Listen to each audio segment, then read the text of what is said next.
Bonjour et bienvenue sur la chaîne Devenir le meilleur. Et se comporte plus positivement envers vous aussi.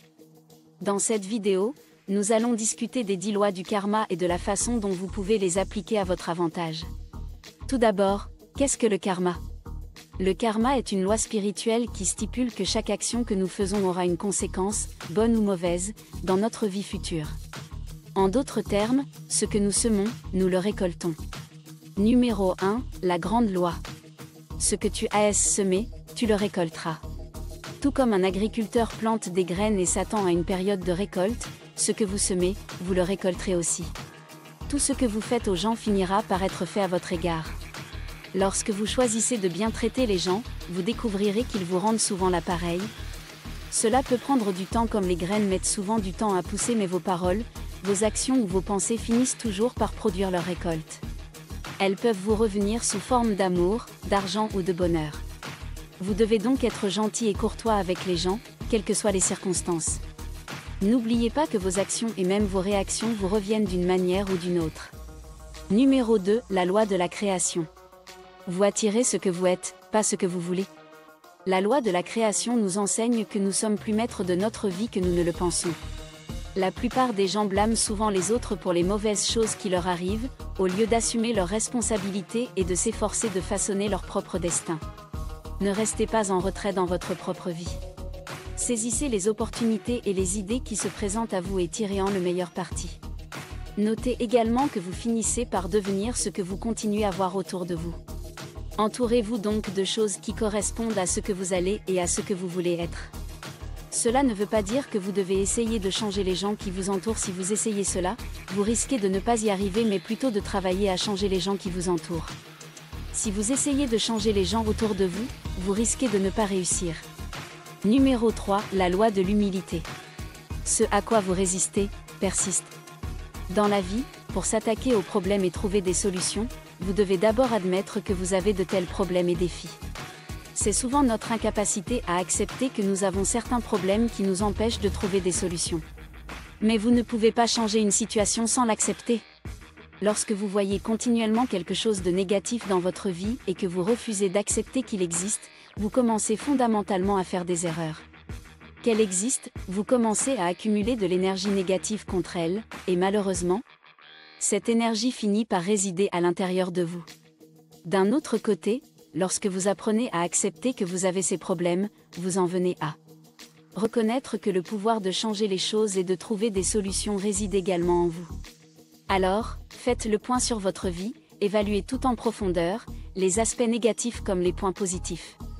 Acceptez votre réalité et la situation dans laquelle vous vous trouvez. Ensuite, vous trouverez la force de faire les changements nécessaires. Numéro 4, la loi de la responsabilité. Notre vie est le résultat de notre propre action, rien d'autre. Cette loi, comme la loi de la création, met l'accent sur le fait que notre réalité est le reflet permanent de notre état d'esprit. Lorsque vous remarquez de l'agitation et du désordre autour de vous, vous devez commencer à assumer la responsabilité de la situation dans laquelle vous vous trouvez. Commencez à prendre des mesures pour vous sortir de ce genre de situation en prenant le temps de vous engager dans une profonde réflexion intérieure et en recherchant la paix. Même lorsque quelque chose de terrible vous arrive de façon inattendue, ne perdez pas de temps à ruminer cette expérience. Au contraire, tirez en les leçons et prenez la responsabilité d'améliorer les choses. Lorsque vous devenez responsable de toutes vos pensées et actions, vous avez un sentiment de contrôle, ce qui est nécessaire pour aller de l'avant. Numéro 5, la loi de la connexion. Tout ce que vous faites est en quelque sorte connecté. Le passé, le présent et l'avenir sont tous liés, et votre passé et votre présent ont une grande influence sur votre avenir. Une influence considérable sur votre avenir. Vous devez réaliser qu'aucune étape ne vous propulsera soudainement dans l'avenir de vos rêves. Vos rêves. Tous les pas que vous avez faits et ceux que vous faites maintenant sont d'égale importance. Votre avenir est en fait l'aboutissement de vos choix et de vos pas précédents. Ils comptent donc tous. Par conséquent, faites l'effort de prendre des mesures qui correspondent à votre destination. C'est la seule façon d'y arriver. Numéro 6, la loi de la concentration. Vous ne pouvez pas penser à deux choses en même temps. Dans votre quête d'amélioration, il est vital que vous vous concentriez sur les choses qui comptent vraiment. La loi de la focalisation vous aide à placer votre attention sur les valeurs qui vous aideront principalement à atteindre les sommets que vous recherchez. En vous concentrant sur les émotions, le développement et les objectifs positifs, vous n'aurez pas le temps de vous concentrer sur les choses négatives. Et c'est une bonne chose. N'est-ce pas?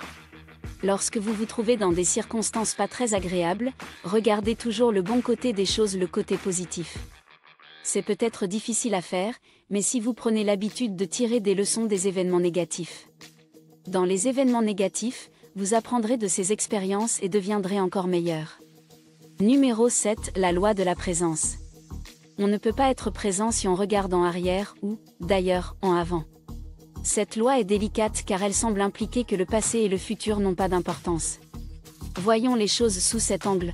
En tant qu'être humain, nous avons souvent tendance à être pris dans des pensées sur les réalisations ou les échecs passés. Et parfois, c'est le fait de vivre dans nos rêves d'avenir qui nous empêche de voir le potentiel du présent. Nous avons tendance à oublier que le présent compte beaucoup plus que le passé et l'avenir. En fait, les mesures que vous prenez dans le présent sont plus importantes que les souvenirs du passé et les rêves de l'avenir. Vous devez apprendre à gérer le passé et l'avenir tout en vivant dans le présent. Utilisez les leçons du passé, et utilisez vos rêves d'un futur grandiose pour vous pousser à prendre les mesures nécessaires qui s'imposent en ce moment. Numéro 8, la loi du changement. L'histoire se répète, sauf si elle est changée. Rien ne change à moins que vous ne le changiez. C'est la loi du changement.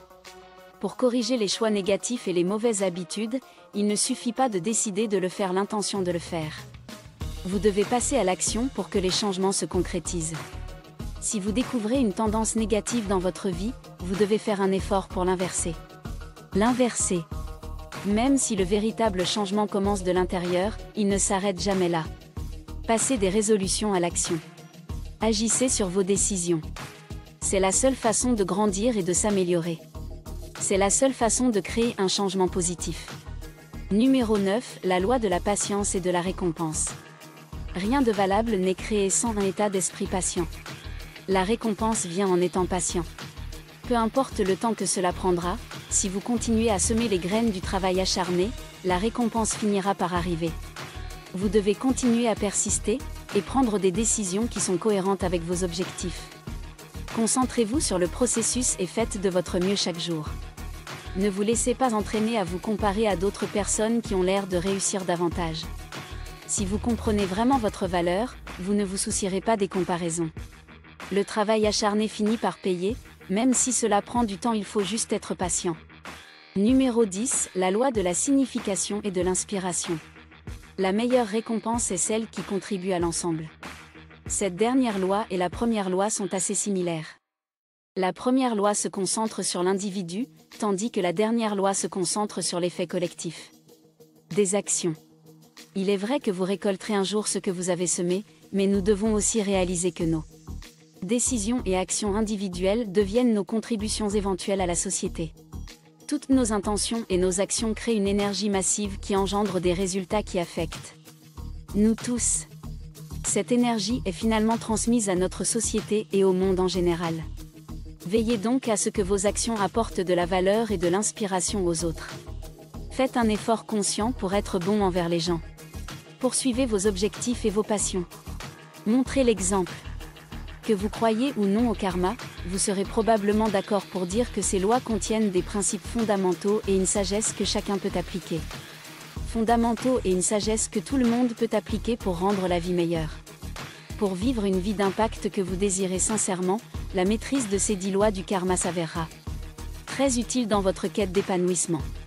Qu'en pensez-vous ?